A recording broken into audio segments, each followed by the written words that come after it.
চারিদিকে ঘুটঘুটে অন্ধকার। এই মুহূর্তেই ক্ষেতের জমিতে পানি সেচ দেওয়া হচ্ছে, দেখতে পাচ্ছেন।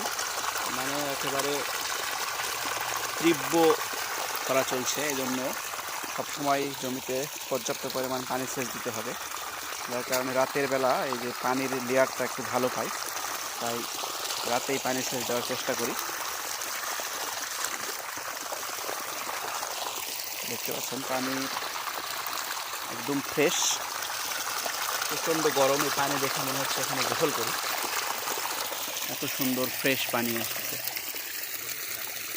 চারদিকে একবারে অন্ধকার ছেয়ে আসছে, কেউ নাই চারদিকে, একা একা এই জমিতে সেচ দিচ্ছি, ভালোই লাগছে। এটাই হচ্ছে কৃষির মজা, যে